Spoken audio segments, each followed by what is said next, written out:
Good evening, and welcome to another edition of Tell the Truth and Shame the Devil.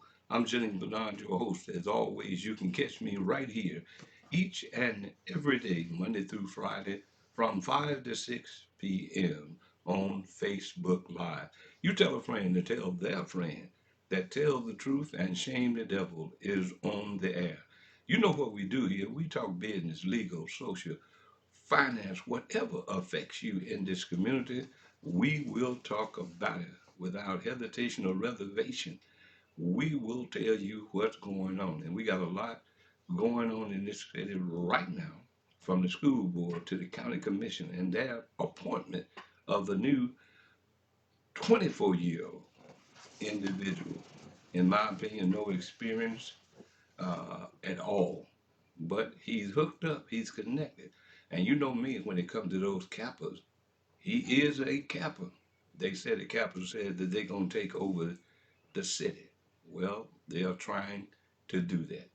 But if you wake up from that sleep that you've been in politically for so many years, you can change a whole lot of things in this new election.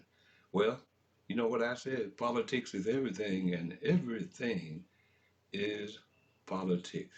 Good evening, ladies and gentlemen. I'm Jennings Bernard, your host. Thank you for tuning in and being a part of this program. As always, I really do appreciate you. And I'm grateful and thankful to the fact that last month, from February to March, the beginning, 82,000 people that listen to this program by way of Facebook and their numbers. And I appreciate you.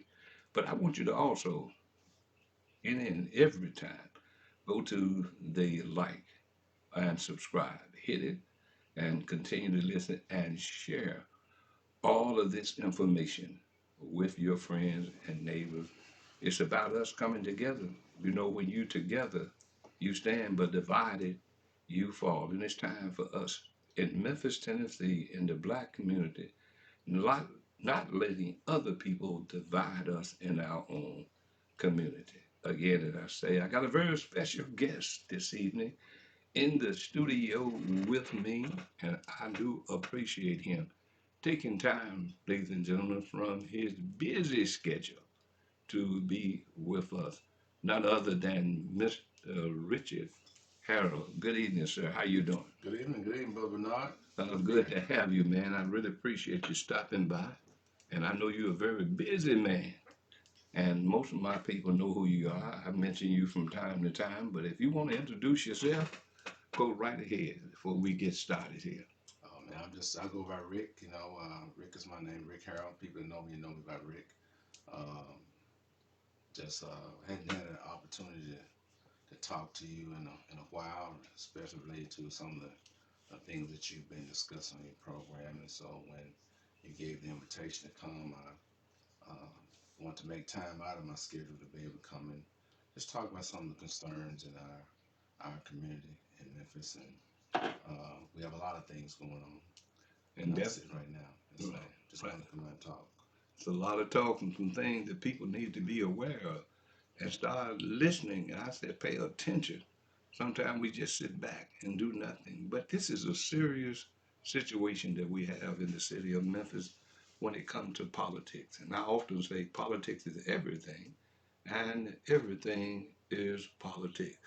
What do you say about that statement alone there? I think there's a lot that a statement has lot of meat to it. I mean, it's when you think about that, I think you're saying a whole lot there. Just about everything that we do or we deal with involves some form of politics, whether it's in our community, in our churches, in our schools, in our jobs, whatever. So it's politics plays a part in everything that we do to some degree. It all depends on how you do it and how you deal with it. Oh, most definitely, most definitely. Let's jump right into this. Here lately, I just saw on 3 at 3 on Channel 3 with Alex Coleman. He had the Congressman Steve Cohen in 9th Congressional District had been there for a long time, but they had a discussion, and the discussion was, what do they think the state's going to do in regard to taking over the Memphis and Shelby County school system? And he replied that that's a done deal. What do you say to So, you got it right. I felt it was a done deal when they first said they were going to do it. that? And there's a lot of talk about that. And there are different schools of thought as relates to that, the takeover. I have mixed feelings about it as well. But at this time, is it necessary? I think is the question. We do know that the research shows that state takeovers have never been very beneficial or successful when it comes to taking over a school district. But the problem lies in, I think, not so much uh, the the fact that there's some distrust that comes along with the current school board we have. So um, it's going to be interesting to see what this audit says and to see if there's been some misappropriation of funds. I think that's what most of this is about. And whether we like it or not, how money is spent as it relates to educating our children has a lot to do with how our kids learn and do not learn, how they get the things they need in terms of resources to be successful. So, yeah, I believe it's a done deal, and we have to accept it at this point. Well, uh, Rick, I see a lot of it when we talk about the people and being qualified and have the knowledge to sit on the council. Right now, the school board, right now we have individuals just because they're 18 years old, don't have a record of felony, can run. But we have people who have shown not to be qualified, in my opinion, uh, to be on the school board. When you talk about the school board, and we talked about the removal of Dr. Marie Fagan with only 9 months there, they said that she was unprofessional and she was getting rid of these individuals who were getting these contracts and getting over, as I often say, like a fat rat on a piece of cheese, financially, individual getting contracts that was are not qualified to get them. And the peep that they showed or individual have said in regard to the school board and what's going on, I've heard politicians say, uh, you're going to be surprised as to what's been happening with the fund. We're talking about $1.8 billion. And talking about being the number one largest school board district in the state of Tennessee, $1.8 billion is a lot of money. Mm-hmm. And I hear them talking about, well, it's about the money. They want to take it over. I used to hear all of them, old folks used to say, you give them enough rope, they can hang themselves. Mm-hmm. And when it comes down to it for the state or anybody else, the whistleblowers that alerted the state that these funds are being misappropriated and these allegations being made, and they moved on it. And like Congressman Cohen said, that it's probably a done deal. And what do you think about individuals that's on the school board, and if they are mismanaging the money, what do you think need to be done? Wow. I think, like I said, it's going to be interesting to see what this audit says, and if there's been some, like I said, I think there's the reason why the state is coming in is because there's some level of mistrust. Okay. I think this particular school board has created that mistrust. I think there are some things that they have to use in terms of faith, termination. The school board and everything to think how it was done is very suspect. So, question some of the things that the school board is doing in terms of dealing with contracts and things of that nature. I think it was on the news maybe a few weeks ago that the current um, company that has the cleaning contract. I think there's one company that's doing the whole contract. And I think, if I'm not mistaken, don't quote me on this. I think that contract at one time was about to be at 20 or $30 million. Mm-hmm. So there's one company that's doing the cleaning for these schools. Now they actually fired that company because the company was doing a bad job. Was doing a bad job. Well, listen to this. Mm-hmm. They ended up renegotiating and rehired the same company that was doing a poor job and brought them back. Rolling back. So I don't understand how you can see that a company first of all is not doing a good job and you fire them and then you bring. Now, I don't know the rationale behind why they would do that. It makes no sense to me. Uh, I don't even know. It doesn't make much sense to me as to why one company would have that whole contract. If it's a $20-30 million contract, why could that not contract not be split up among several cleaning companies Mm-hmm. that could cover the whole school system? The reason why that one company can't do the job it needs to do, you probably is too big of a job for that one company to do. But we're dealing with situations where people are taking care of their friends, like you just said earlier. Mm-hmm. Said politics is everything, everything's politics. Right. So politics plays a big part of how people uh, bid and get contracts. And when you're the sole person that may get a contract that may could be split up amongst several vendors. No doubt. And it concerns me when I sit back and look and watch how these individuals uh, just come up with things that it relates to. If you go back to the Carter Malone group, if you remember, Carter Malone group with Deidre Malone owning that company, CEO, uh, supposed to have been helping them to run the communication department. And understand this, we have a communication department within the school board, but they had to uh, go out and get Carter Malone group. Well, when Marie Fagan, Dr. Fagan, ended up firing and getting rid of the Carter Malone group, then Dr. Roderick Richmond come back in and hired them back. To me, there you go with politics. Politics is everything. Everything is politics. And he put them back in place. And then when he came in as the interim superintendent, he turns around and gives his wife a contract that Dr. Marie Fagan was not going to give the contract.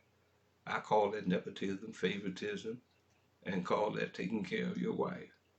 If a first action of an interim superintendent comes in and he take care of his wife, that says something to me that's going on that shouldn't go on. What do you think? Now, if I remember correctly, when he came in, was it the school board that gave her the contracts? He couldn't give her a contract, right? Well, As I well, think he the took superintendent. care of his wife, according to what I remember. She had 14 children, Right. uh, not enough to get the contract. But when he came in, she got the contract. I would say, in my opinion, that he had something to do with it. It may have been Yeah. a state thing or whatever they were saying it was. But the bottom line, when she didn't have the contract under Dr. Marie Fagan, Mhm. but when he came in at interim, she ended up getting the contract. So I think, Yeah. in my opinion, that he had something very well to do with her getting that contract. Well, if nothing else, I think that's some definitely be some what of a conflict of interest in that. That does look a little fishy. I couldn't remember if it was if.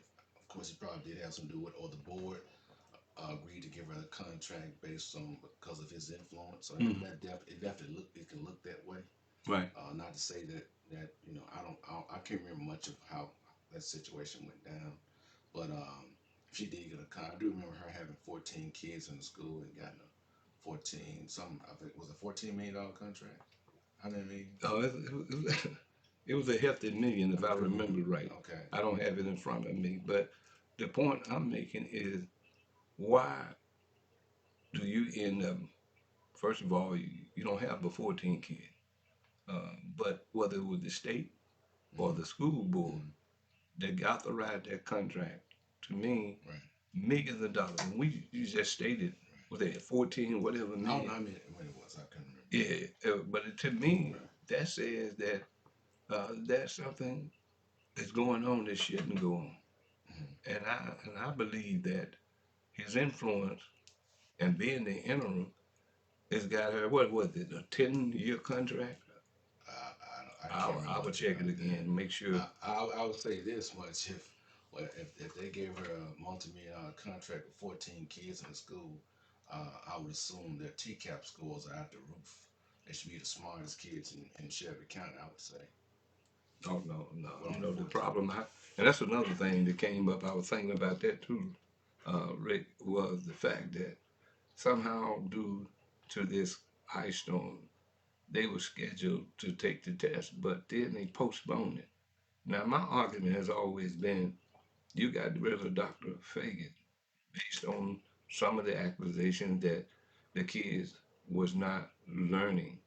Uh, they couldn't pass the basic skills. Now, that wasn't her fault, in my opinion, Mm-hmm. because she came in under that umbrella. Now we look at Dr. Roger Richmond, and I've said this all the time, been there almost over 12 months.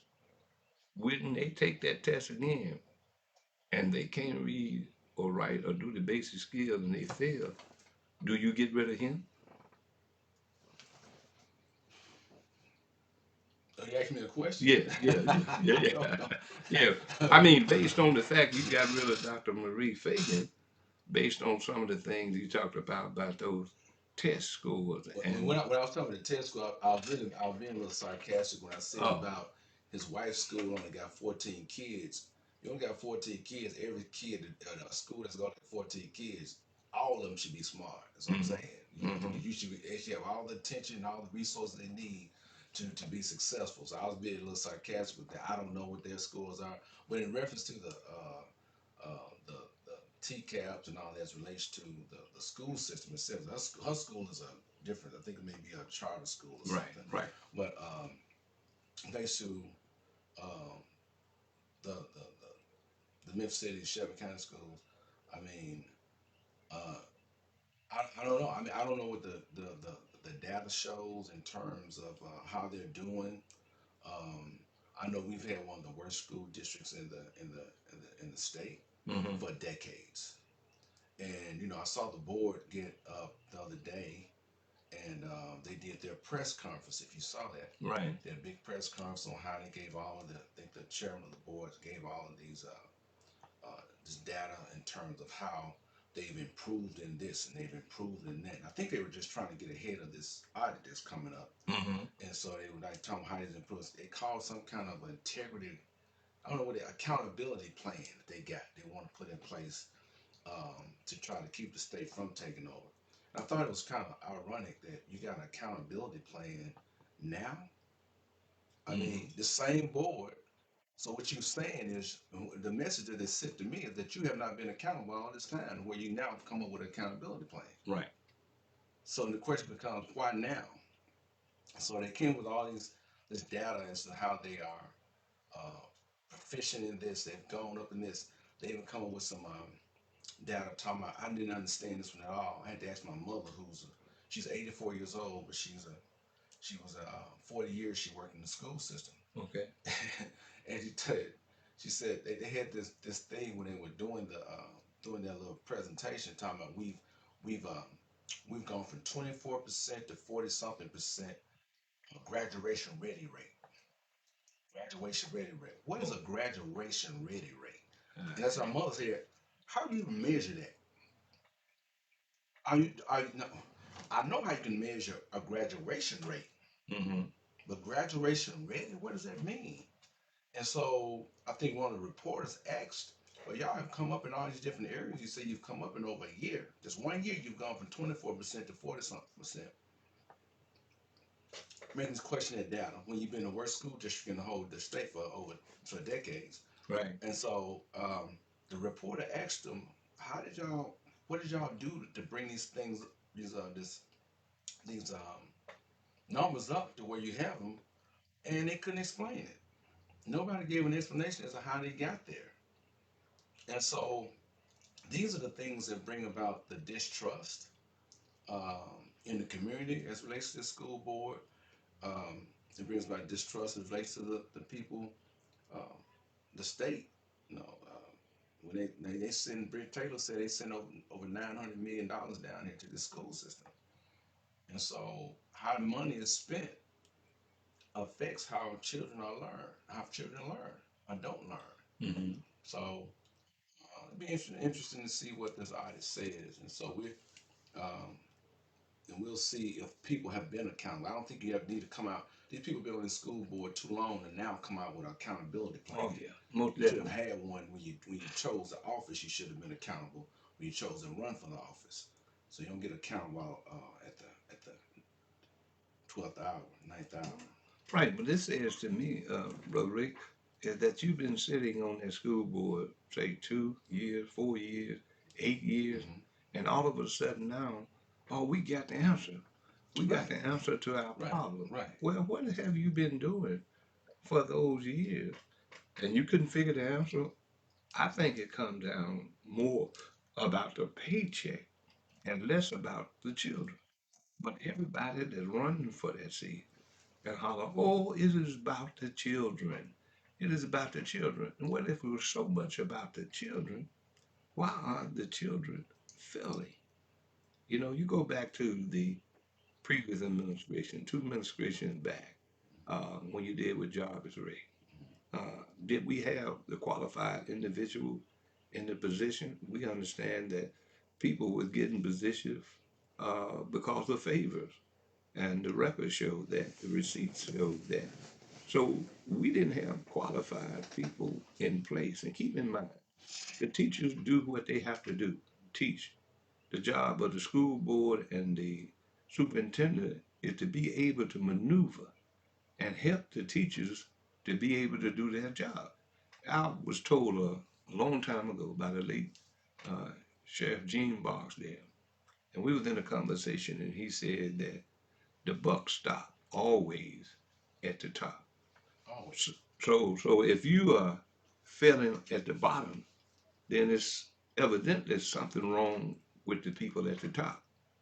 And the teachers, I understand, are going into their pocket, uh, supplying the children with certain things that they need. Well, you got $1.8 billion, in my opinion, Brother Rick. Hmm. Teachers don't need to be going in their pocket. What is happening to the 1.8, almost $2 billion? What happened? Well, that's what we're about to find out. I think Hmm. we're going to find out that. And I think that Uh, this is what I can appreciate. Like I said, I'm not necessarily a proponent of a state takeover, but this is what I am a proponent of. Hmm.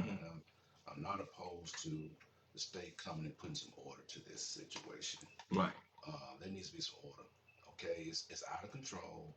I think we're about to see what's been happening to the money, and I think the one thing that I'm convinced of, and I've Hmm. seen it in my career, I've seen it working in government, um, that's truly the reason why we one of the reasons why we don't see progress in many areas like the school system is because that's profit and failure. Mm. That's profit and failure. People make money off of things failing in this city. People make money off the school system failing. When kids are not learning, you know what? We got something for them. We got something called prison. Hmm. Prison school, a school to prison pipeline. A lot of our prisons now are being owned by what? Private companies now. Private company. So um, so that's profit and failure. So and these things are not done uh, by accident. Hmm. I'm sure people say, Rick, you're a conspiracy theorist, whatever. Call me whatever you want to call me. I will say this here. I am convinced, and I've lived long enough to see that a lot of things that take place, they're not by accident. No. They happen, they're planned, they're designed, And many times the people that look like you and I are just people who carry out the mission of other folk that tell them what to do. Hmm. No doubt. You're listening to Tell the Truth and Shame the Devil. My very special guest is Rick Harrell. And he is here at the studio. If you want to talk to him, give him your opinion or give us your opinion, you can call us at 901 288 5779. Again, 901 288 5779. Or you can leave your comments on the comment page on my timeline. We talked about that school board. And Brother Rick, I want to ask you, this election coming up, and the state already has a plan to, I understand, they have a board over the board that's going to be elected. Now, from what you see and what action has been taken by this previous board, do you think, and I do you think that the citizens of this community, where the school board has failed them, do you think that they need to remove some of the people or all of the people that's on that board? Because it's clear to me that that board that's in place have failed us, but now they're supposed to have the answer. Oh, well, they definitely this board truly don't have the answer. I think each board member. I don't think all of the board members are totally incompetent. I don't. I think there are a few that are, some Mm-hmm. that are, and they probably shouldn't have served. The other piece of that puzzle is that these people did. They were elected. They were elected. And I know it's a process. So they were talking at one point recalling, looking at recalling something. I don't really know what the process or procedure in terms of how that goes, but they've been now given the opportunity to still serve their time. Is that correct? Right. Okay. So I think there needs to be oversight Mm-hmm. with this board. I don't think that that needs to stay in place forever. Um, I just think with the current board that we have, I think there needs to be some oversight. And so, because this board obviously cannot be trusted, and they do not have the confidence of the people, and I think that's the part that we have to remember. You know, for all our elected officials forget they come to you and they ask for your vote. They come to your community and canvass your neighborhoods and pass out their pamphlets and their materials and forget once they get in office that Mm-hmm. who you work for. Right. No, you're supposed to represent the people. You are a public servant. And so when you become a public servant, you no longer you're not you don't belong to yourself. You belong to the public. Amen. And it bothers me when I see elected officials can't take any criticism. Mm-hmm. You know, you don't supposed to criticize them when they're going against what the community needs. You need you took the job. Mm-hmm. So your life has now become then you're open to criticism now. And so um, if you can't take criticism, don't run for these positions. You know, and don't because you come out here asking for our vote, you canvass our neighborhood and make a bunch of promises. But when you get in office, you think that you become totally self-serving versus serving people. And I think that's the problem we have here in our city. We have a But lot of self-servants. We don't have any people serving people for the most part. right, and I've seen it, and I've watched it. What has been going on with that board, and I do believe uh, that we do not have any board member that's strong enough to stand up and represent the people in regard to what they believe is right.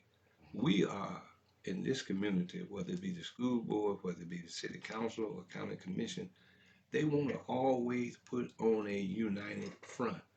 In other words, they sit, meet, and greet, and say, "Look, we want to go out here as a united front. Uh, no matter what you say, we got to speak as one and let the people know and brainwash them, in my opinion, that because we are a united front, we must be right." I used to fight against united front in the church. I fought in organization because to me, if my opinion is my opinion, and I feel that what I feel is right, I'll be the only one that will stand up in a board or in a school system because what I feel and how I feel is my feeling for the people that I represent. But when we go and say, oh, we got to have a united front, to me, you're hook-winking, bamboozling, and running over the idea that you want them to fall for a hook, line, and sinker. Mm-hmm. And I have a problem with that. Where was somebody or anybody that stood up and said, guess what? Uh, I'm not going for this AI supercomputer. I don't care what you all say. I think in the long run, statistics has showed and analysis has showed that something that powerful in a community, and it's in the black community. Everything negative, it's in the black community. They want to put the jail in the black community. We'll get to that. They want to put the turbine in an area in South Memphis, like they did with the chemicals in North Memphis. And people were ending up dying, women having abortion. But no one is willing to stand up and say, listen, I'm against this. Y'all say what you want to say. My vote is no. But we got to put on their front. And I think when they do that, Rick, they're trying to tell us, and we fall for it. And we're going to talk about the people who fall for the okie doke Yeah. and go along with it. So I believe truly that the board should be white clean, and people should understand that you hold an awesome responsibility to the people that you're going to represent. If you don't believe in it, then you speak for one district with 97, 95,000 people that were in that district. Keep in mind, Rick, you representing 95,000 people, but you go along to get along. You can't stand up. You don't have the balls. You don't have whatever it is uh, to be able to say, I represent these people. And I think in the long run, these turbines that they get over here is going to end up hurting somebody. Right. Because you can't tell me, Rick, that you're going to put out that much energy and it's not going to affect the people. What do you think? I mean, you said a lot of things right there, man. Going back to the first thing, but no, I did in this day and age, man. Especially what I've seen in our city too, just around this country, man. You know, right is not popular, bro. Hmm. Hmm. It's not popular. Um, I understand. I mean, you get ostracized when you stand up. Right. You know, people tell you. I heard it when I worked in county government. I was a guy that they said that I was hard to work with. I got somebody that tried to label me as hard to work with because I wouldn't go along with the corruption that was going on. Hmm. So you work in a corrupt environment, then you know what? Yeah, I'm going to be hard to get along. I don't bend and bow. And so when we talk about right, talking about people standing for right, it's not. I think some of the people that go into these positions and elected positions, they really go in there with the right intentions, but they go and they succumb to the the politics um, of this city, and they begin to do what everybody else is doing. Hmm. And so I think they really get caught up in this. So they can't stand. Very few of them can stand, and many of them are, our people are being bought. Going back to the turbine situation, we do know that the research shows environmental racism is very real. Okay. Okay, there's too much research out there. When you go and research what the sicknesses and illnesses that the people in Boxtown and 3109 have acquired over the years, it's been due to the pollution in that area, or all the factors that are in that area. Hmm. I have a friend who works who's an engineer in Atlanta. He talked about Elon Musk trying to bring that those same thing, that XAI thing to Atlanta. Right. They rejected it, and he rejected it because he said that what it would do to affect the air and how it would pollute people. So don't believe that this whole ideology that those turbines are safe. And Mm-hmm. he says that's garbage. He said it's not true. So I asked him the question. I said, well, why is it, man? You can't. They got the Mississippi River, so why can't they use the water on the Mississippi River? So they need clean water to run that thing. You can't use dirty water. Okay. And so that's why they use the Mississippi River. That's why they're using our water or whatever they said from the Mm. aquifers or how they explain it. They give a whole lot of detail in terms of how they explain it. I honestly, and I can go back again and say I'm a conspiracy theorist. Yeah, say what you want. I do not believe that you can have run that kind of system, pollute the air, and it does not affect people's health. I don't believe that. Okay. And if you're telling me it has no effect, why is it that all of these things happen in the black community? Mm. They don't put any of these things out in Germantown and Collierville and these other places, Right. or in white communities or other communities. They do it in black communities. So we talk about infant mortality rate in our city. One time we had an infant mortality rate higher than most third world countries. A lot of it had to do with the lack of health care that we get, and a lot of the environmental things and pollution that goes on in our communities as well. Right. So it's research that backs it up. So uh, it's a done deal. I don't think that that's going to change anything. I think the way they even did that, they did that under the nose of the public. We didn't know it was already in the ground, and so um, it's here. So what do we do from Oh man, we have to stand up, Rick. We have to get people to run who got a strong back. Uh, I find that most politicians uh, that want to run, they don't want to represent. They basically want to get the money. That's all it's about. there? It's not about the children. It's not about the citizens of this community. It's about getting in there, becoming a part of the good old boy. And people always talk about the fact that when I talk about politicians being sold and bought like slaves, I do believe that. It's just a whole Mm-hmm. different era. Yeah. And they're doing it by way of political contribution. Mm-hmm. And then these individuals who just voted on this 24-year-old unqualified individual, but I found out he's a capper. And You leave your capital no, alone. no, I You got to know get them cappers your done. capital alone. You know, Okay. you know the story why I deal with Uh, them cappers like I deal with them. But you put him in a position because he's a capper. Do that make him more qualified because he's a capper, or is it a thing that they're trying to control the citizens of the community by the people who go along with them? And that's what we have in this community. We don't have people strong enough, and we don't elect people that's strong enough. They'll tell you one thing, but they'll do another, and we never hold these individuals accountable. Now, we mentioned a little bit about the sheriff's department, and I have to give New Chicago, I have to give, as we used to call it back in the day, Scudderfield.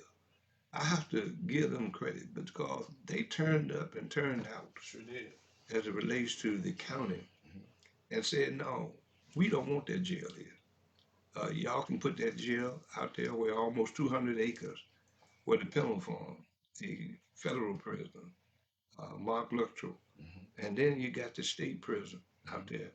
What's wrong, Rick, with taking that, putting it out there where all of the jails are already? But they want to go and put it in the heart of, So yeah, look. So you telling me they don't make that you don't see what's wrong? I mean, you don't see what they're doing with that? no, tell me, You know, where have you ever seen a jail in a residential neighborhood? not many that I traveled, picked up people in jail. I've worked in prisons and jails in different, here, Mississippi, Arkansas. I mean, I've never seen a jail or prison in a residential neighborhood. Mm-hmm. No. Again, you're a conspiracy theorist, Rick. What are you really trying to do? I don't think they would have much pushback about getting a new jail. It's about where they were trying to put the jail. Mm-hmm. Now, my granddad worked at Firestone. Okay. He was a union president for Firestone. uh, when he worked there. He retired from Firestone. Okay. Well, that land is in itself is toxic, and a lot of the Firestone workers who worked there at that time died of different types of diseases, different types of cancer, Mm-hmm. because of the toxic waste that was in that at that particular plant. And so a lot of things, what I understand, have been, when they shut their plant down, a lot of the toxins are actually buried in that land, under Mm-hmm. the land. And so to dig that up and expose people to more toxins, I mean, why would we want to do that in and of itself? If we really care about people, why would you put the people in that neighborhood at risk in that manner? It just doesn't make sense to me. You got all the land that Shelby County owns out in Shelby Farms. You got all the land out there by the Pillow Farm. More enough land to put you in jail. Um, where it should be, where you got a lot of rural farm area, whatever area out there. So why wouldn't you put it there? Why would you sit that in the heart of a neighborhood? Mm-hmm. Made no sense to me. And then the study came back and showed that that was not the best place to put it anyway Okay. in New Chicago. So I'm glad the people, and I was there at one of the county commission meetings where they showed up, where they flooded that floor and was all outside and protested against them putting his name down. That community stood up. I'm glad they stood up. And if they could have snuck that in like they did this XAI thing, they would have done that. Mm-hmm. They would have had it done and on board by that time, but they didn't. And then you look at the politics in that. You know, Mm-hmm. Kim Conrad, he's Republican, right? All right. Uh, was at one time, I'm not so sure or not, but he's supposed to be supporting the Buckner, who's supposed to be a Democratic nominee for running for sheriff, correct? Mm-hmm. Correct. Tell me what you. There's no conspiracy in that. What you think about that? Oh, I think when it comes Where, down, where do you think? Where do you think Buckner's getting money from? oh, they're getting it from the big business. They're getting it from That's the right. Republican You Party. always got to follow the money. Yeah, you got Follow to the follow. money. Follow the money. And the what they're pushing and what they're wanting to see happen is that they figure he's a candidate that will push that agenda along. Because that's a lot of money that can be made off a 1.5 billion deal. Mm-hmm. It's a Mm-hmm. lot of contracts that will come from that. And I can promise you, most of those contracts will not be given to people that look like me. Well, you know what? Let me go to this one. I'm gonna say this is my opinion, and I've looked at this thing. I've studied this thing, and there's too much similarity when it comes to black folks and toxic waste. Uh, I remember, and I read upon it. I've seen movies about it. The Tuskegee experiment. Hmm. Uh, they took black folk, pumped syphilis into them, Hmm. and see how they responded. Hmm. To me, I think there's a similarity to where they want to put toxic waste. It's always in the black community. Hmm. Now, the Tuskegee experiment on those people, they wanted to see how, and just say it point blank, how those rabbits, black people, would respond to having the syphilis. Now you go to North Memphis, they did not clean it up. They buried it, and women was dying, having abortion because of that chemical. Both you and I, both of us grew up in North Memphis. And I remember when they started talking about that. I was younger then. And I said, man, how in the world could they do that? And the people not saying anything. But the federal government made them clean it up. So my question to the people who are listening to us, to you, and even question myself, why is it that they always want to take the negative and put it into the black community? But no, it's genocide, man. It's Okay, real. all right. It's real, okay? This is nothing new. You go Hmm. back to Tuskegee experiment, they did a lot of experiments. That wasn't the only experiment they did on black people. The field I'm in, the mental health. Hmm. The reason why black people, people of color, let's get into the history of it. The reason why black people do not go and seek help, it's not because of the. We used to put it on the church and say, there used to be some ignorant preachers that would tell that people that just pray about what you got going on in your life, and if you're depressed, you just pray about it, and you don't need Hmm. no help. But it's not. It wasn't. It didn't originate with the church. It originated with the field of psychology. Okay. Psychology was a field where it was started by racist uh, white men like Sigmund Freud. He was a racist. Mm-hmm. He was considered the godfather of psychology. Sir Francis Galton, who believed in eugenics, who believed in the genocide of black people. Black people were inferior, so they should be exterminated from the earth. So they did various types of experiments uh, on us. So because we were inferior, we were Mm-hmm. misdiagnosed in a lot of cases when we were as relates to mental health and physical health. Um, we were given certain experiments was done on us because we were seen as being inferior. So we've never been seen historically as human beings. We've just been seen as an animal that you can experiment on, like a rat, monkey, Mm-hmm. dog, or whatever. So My Lord. none of this is new. It's real. And then when I see the certain things and how things are happening and how it's transpiring in the city, there's a real push for this city to be taken back. They're taking this. They want to take this city back and want to take certain communities back, and have done that through the gentrification. You know, neighborhoods that were once African American are no longer African American anymore, and so there are other communities that they want that to happen to as well. So man, it's real. It's real, man. And so when we see XAI, when we see one to put the jail in the in New Chicago, that's a bigger cause we can make money out. What did I just say earlier? That's profit and failure, is it? Did I say that? Hey, you said that. Profit and failure. It ain't about things being better. It's about how we continue to make profit out of things failing. Well, That's let me say this to you. We've been in deep conversations. I appreciate the conversation we're having. But I got a gentleman that typed something. hmm He is Gerald Green. He's a candidate for County Commission District 7. He's running against Henry Brooks. hmm And he said that the county is broke. We do not have money to build a jail. Now, right. it's obvious that the people have said that the chairman of the county commission said that we can't move to pay our bills because we are $41 million in the hole. In hmm other words, we got to take from Peter to pay Paul. hmm And see, that concerns me. hmm When people on the board can't balance rather the budget that you was given and you asked for, what is the money going? That now we got a deficit. We got a deficit over in the city at $77.7 million. We had misappropriation of funds from three administrations in the transit authority, but nobody's prosecuted. Only in Memphis can you steal money. Some people. Some people say it ain't. Yeah. I can go up here and steal a piece of bubble gum. They had a whole task force on me. Right. If I did, if I can't steal, so don't. Some people can steal money. Right. Go ahead. And that's a part of the good old boy system. Right.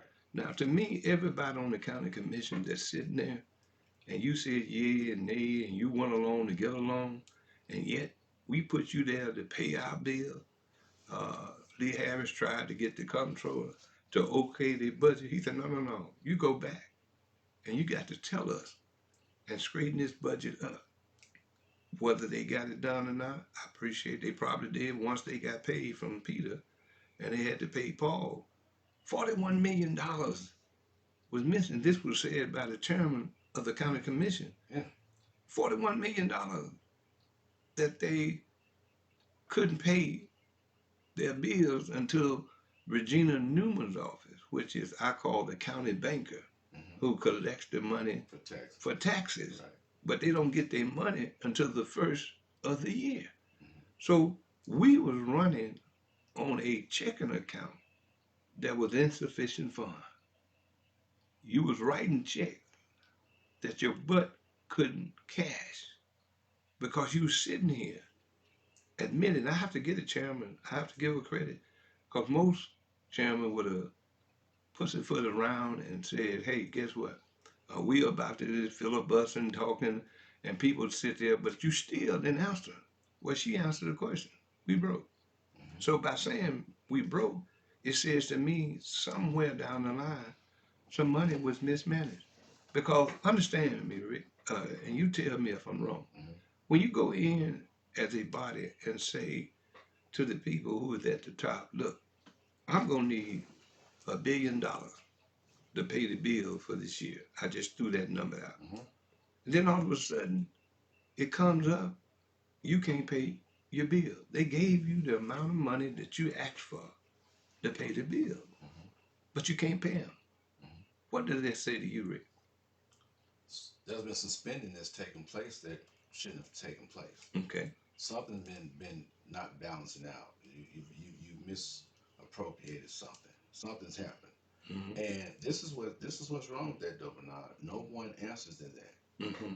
That's a problem. If it's all legitimate and you had to overspend in some areas, those are things that need to be publicized. These are taxpayers' dollars.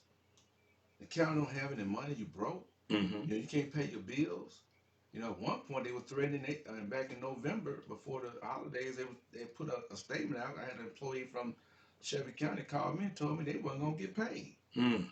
They thought they were gonna get paid. They had to take that back, take that statement back. But if something seriously wrong, man, in our city and county, when we think about the 70 something million, you say that's missing, was it city? Yes, it is Million, 77.7. million. And you talking about the 60 million over in Matter. We still Mm-hmm. don't know where that money is. You had three administrators, all of them have done something to misappropriate. We still don't know nothing about where that money is, where it's gone. Um, they've the bus system is even is worse than it's ever been. People sit at the bus stop for hours, can't get what we've done, even with our transit system. If our transit system goes, man, you pretty much the city of Memphis goes. You got you got we are these are the statistics real quick, Bernard, that they don't talk about how we're creating poverty in this city. Well, I'm talking about this city is the blackest city in the country, Mm-hmm. and we're proud of it. You're the poorest one in the country too. Okay. You're one of the top poorest one in the country. And the problem is that, you got 40, 35, 40% of your children live in poverty in this city. You're twice the national poverty rate. And poverty continues to increase. 60 years after Dr. Martin Luther King was killed here, the economic gap between black people and white people continued to widen. Mm. Black people have gotten more degrees, they've gotten more education, they've gotten more skills, but still the economic gap between black people and white people continue to widen. Wow. Something's seriously wrong with that. Yeah. You talk about you want to be like a Nashville, Atlanta. You're gonna never be on the scale of Atlanta until you can make sure you're creating not just wealth in this city for one segment of the population. You got to do it for all the segments of this city. You got to create some black wealth in this city, some Hispanic wealth in the city. And so until that happens, you know what? We're gonna continue to rob Peter to pay Paul. Mm-hmm. Our governments are gonna continue to be corrupt. And so we got a system here to where we got people who are just taking for themselves, trying to advance themselves. And know this, I'm gonna say this. These people we have in positions that look like you and I, Mm-hmm. they've been recycled and they look like you and I over and over and over. Mm-hmm. But our city ain't progressing. We get excited about voting for people that look like us, but you know what? Why are we not progressing? Something's wrong with them when you're 62, 65% of the population. And and if this continues, man, I don't know. We go back to the transit system real quick. Mm-hmm. We've created more poverty because people who can't. These are poor people who are dependent on that on matter for their transportation to get to their doctor visits, to get to work, Right. all that, and now they can't. They've lost jobs because they can't get to work on time. Well, Okay, so now you putting poor people in even a more poor state, and so these are some of the real issues that we can't. We're talking about. I see this progressing. I don't see it. I don't see it progressing. I've been here my whole life, and I've seen people that look like you and I serving all these positions, and it has gotten we are continuously going backwards. man, We're not going forward. I love talking to you, man. It relates to whether we on the phone at night talking about this issue, and we're talking here. But I want to move a little bit further, and just get your opinion on this because we pretty much winding up the time. I don't know you're a busy man. I don't want to hold you too long. But let's move over to the city for a minute. You elected, the people did, Paul Young, the people who put the money behind him, $1.5 million, unheard of to run for the city mayor of Memphis. That money probably was the most money that ever been raised in that particular race. Okay, here we go. He was on this show, and if I'm not mistaken, uh, he came on this show, and I interviewed him, and I asked him what was his agenda.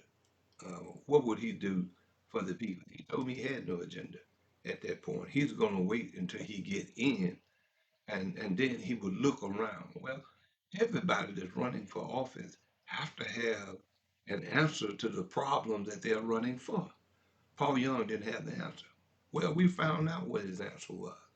When he got there, he raised taxes. He said we have to raise the taxes to take care of the business. Well, they did that. He wanted 75 cents.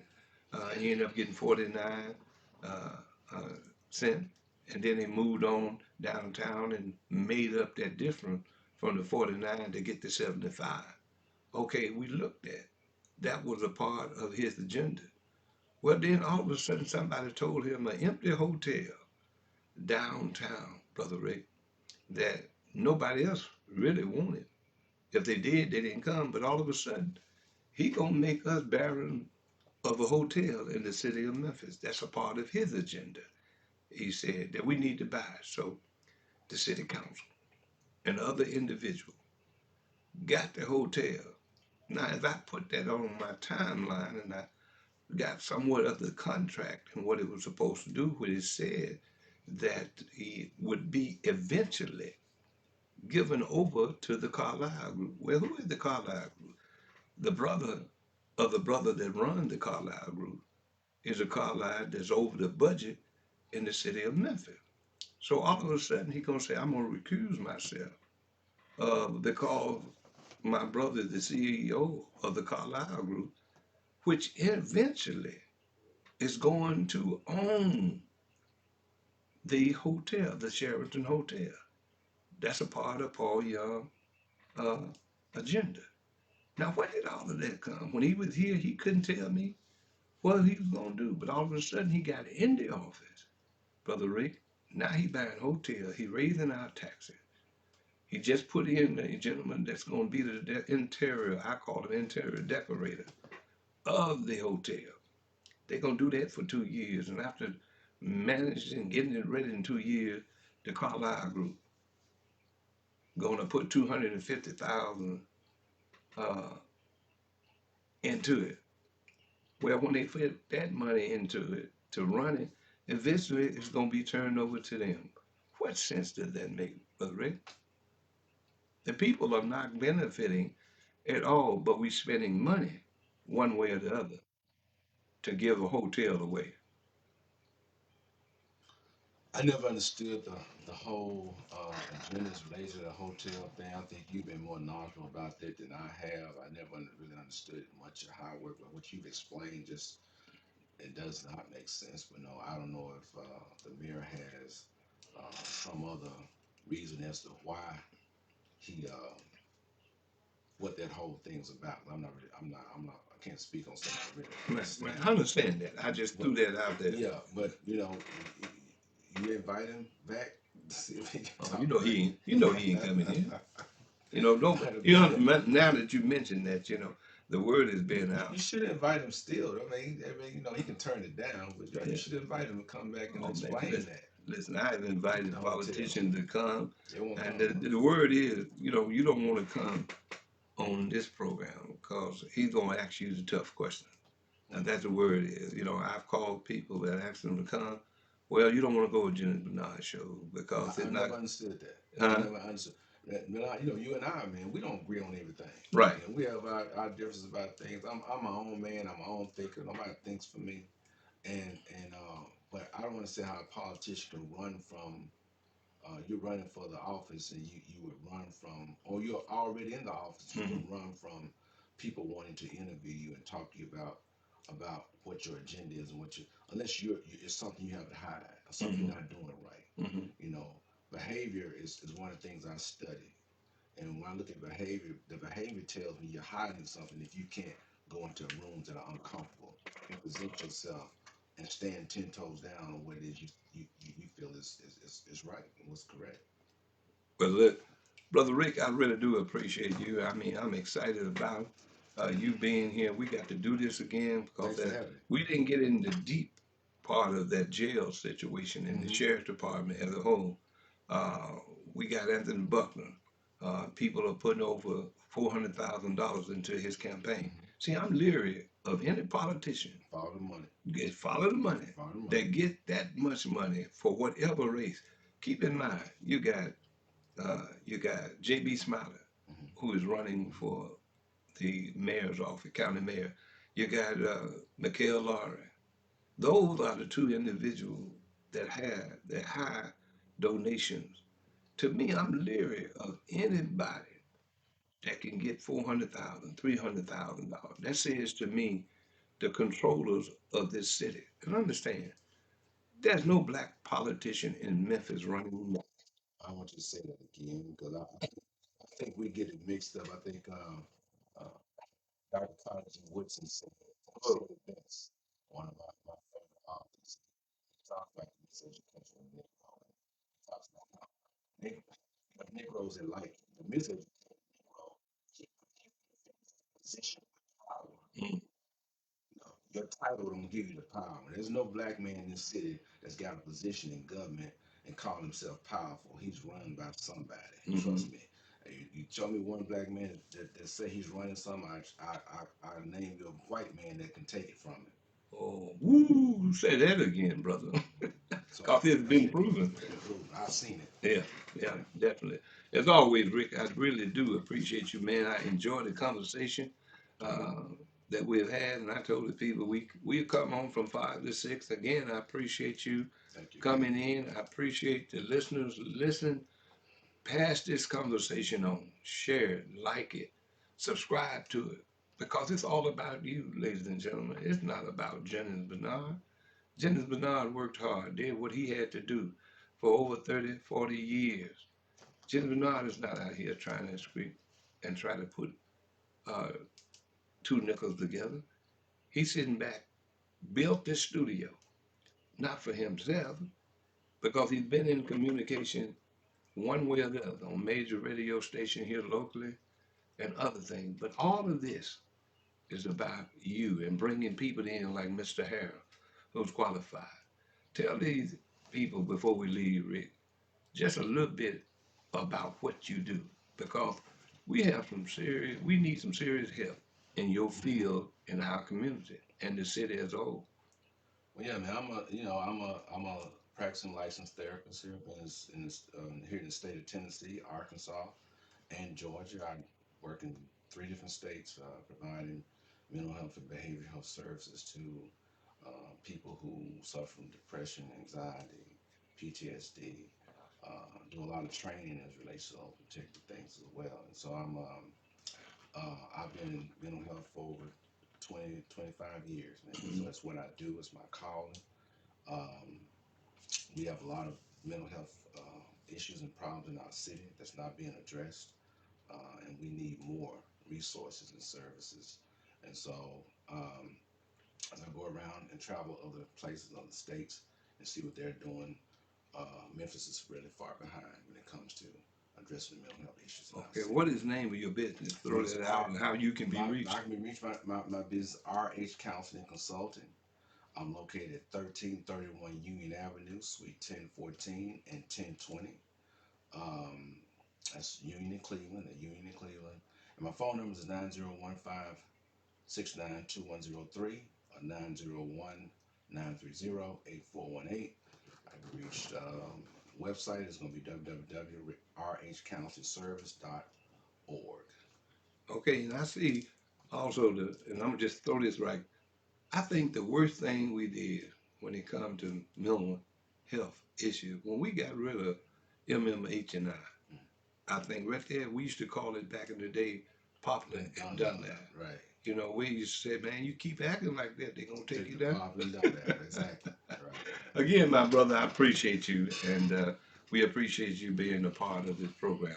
Thank you. In the words of my grandmother, she always said, if it's the Lord's will and the creek don't rise, we'll see you on tomorrow. But also remember what I said. I said always, trust everyone, but do not trust the devil inside of them. I'm Jennings Bernard, and you've been listening to Tell the Truth and Shame the Devil. Have a good evening. Take care. All right. We clear. Let me just close this thing out. Yeah,